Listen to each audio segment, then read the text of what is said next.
হরে কৃষ্ণ সুধী ভক্তবৃন্দ, আশা করি আপনারা সকলে ভজন কুশলে আছেন।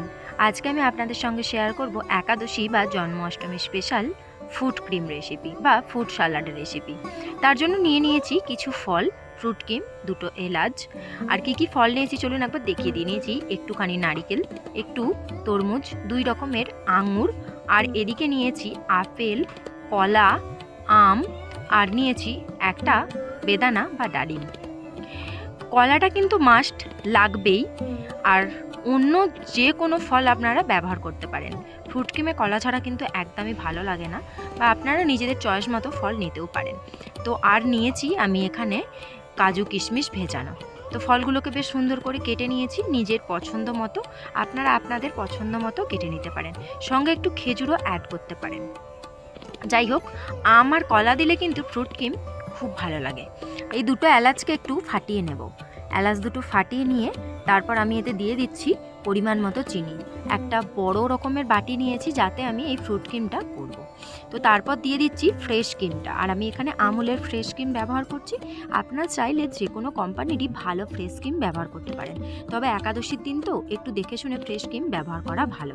আমুলের ফ্রেশ ক্রিম অন্যান্য ইস্কন মন্দিরেও কিন্তু ব্যবহার করা হয়। আর অনেকেই বলে যে মায়াপুরে নাকি ফ্রুট ক্রিম বা ফ্রেশ ক্রিম খায় না একাদশীর দিন। তো আমরা যেখানে ক্লাস করি সেই যে হরিবাসর চ্যানেলে, সেখানে আমি অনেককে জিজ্ঞাসা করেছি, তারা বলেছে ফ্রেশ ক্রিম, আমুলের ফ্রেশ ক্রিমটা কিন্তু খাওয়া যেতে পারে। তো আমি এখানে ক্রিমটা নিয়েছি, তার উপরে এবার সমস্ত ফলগুলোকে তুলে তুলে দিয়ে দিচ্ছি।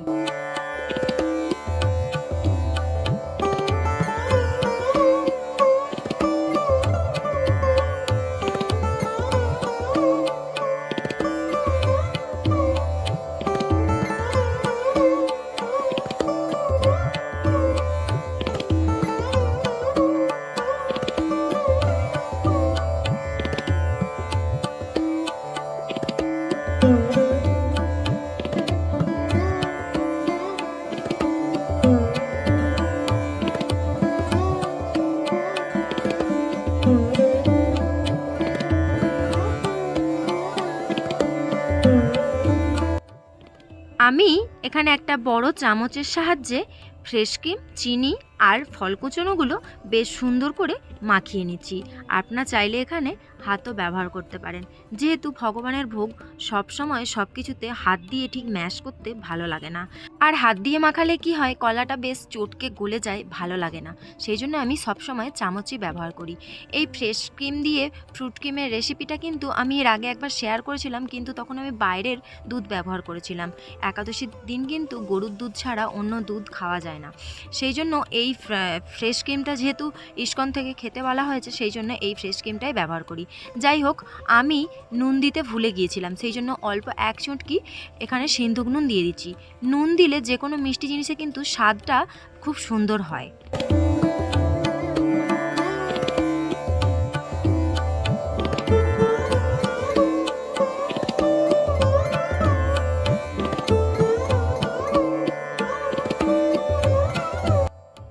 10 থেকে 15 মিনিট পরে কিন্তু আমি নুনটা ব্যবহার করেছি, তখন দেখুন চিনিটা কত সুন্দর গলে গেছে, আর কিছুক্ষণ পরে কিন্তু আরও গলে যাবে। এবার মনের মতন করে এর ওপরে কুচনো ফল দিয়ে সাজিয়ে ভগবানকে ভোগ নিবেদন করুন। আমি এইভাবে সুন্দর করে ফল দিয়ে সাজিয়ে দিয়েছি। আজকের এই ফ্রুট ক্রিমের রেসিপিটা আপনাদের কেমন লাগলো সেটা অবশ্যই কমেন্ট করে জানাবেন। হরে কৃষ্ণ, হরি বল।